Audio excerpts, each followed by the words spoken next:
The Bible nowhere says that we're saved by faith alone.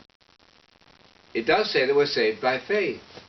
But what most people don't know is that it also says that a man is saved by works. That is plainly said by James.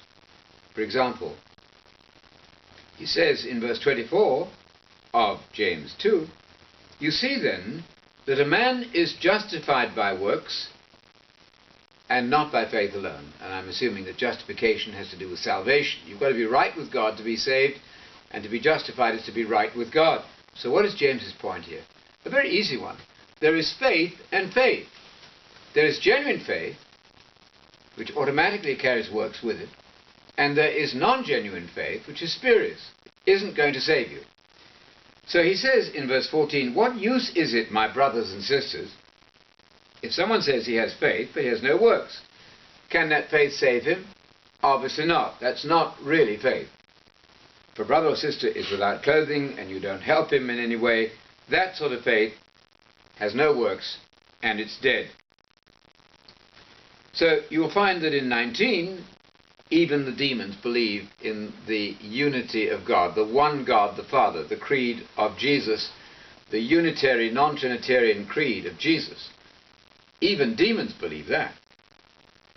But that's not sufficient, because in verse 20 he says, "Are you willing to recognize, you foolish fellow, that faith without works is useless?" And he quotes an example. Wasn't Abraham our father, our spiritual father, justified by works when he offered up his son? The point would be that Abraham is the great model of faith. We know that, because he believed what God said. But it didn't stop there. He actually did what God commanded. So faith without obedience isn't faith at all. You see then that faith was working in his works. That's the point. Faith has to be active.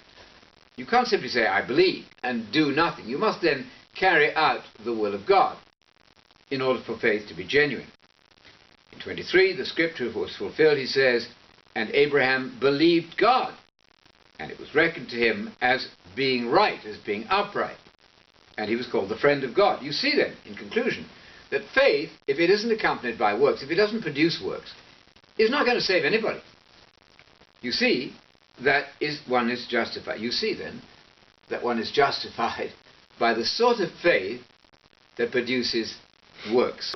In the book of Romans, we have a wonderfully simplifying, clarifying text over this issue of faith and works. And these two verses that I'm going to read to you frame the book of Romans. You find them in the first chapter. Here in verse 5 of Romans 1, "We've received grace," Paul says, "and apostleship," speaking of himself, "to bring about the obedience of faith." I get it. Faith and obedience go together. Obedience is the key word here. Faith without obedience is not genuine faith. Or to put it in James's language, faith which doesn't produce obedience is false faith. In the 16th chapter, at the very end of Romans, in verse 26, he speaks of the gospel being manifest in the scriptures, of the prophets, according to the commandment of the eternal God, which has been made known to all the nations, leading to the obedience of faith. The kind of belief which is genuine because it obviously has works that go with it. This is very simple. Now I want to crown this whole talk then with another very easy text that doesn't get a lot of publicity, and I cannot imagine why, because again it simplifies the whole question. There's nothing to be troubled about here. The principle is very clear. This is in Hebrews chapter 5 and verse 9, where the writer of the Hebrews, whoever he was, says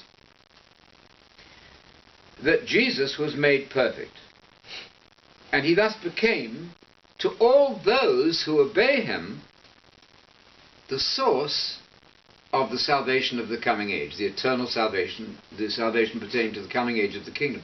Only those who obey him. Actually, that's only John 3:36, which says that he who believes in the Son, John 3:36, has the life of the age to come. He who refuses to obey doesn't have it.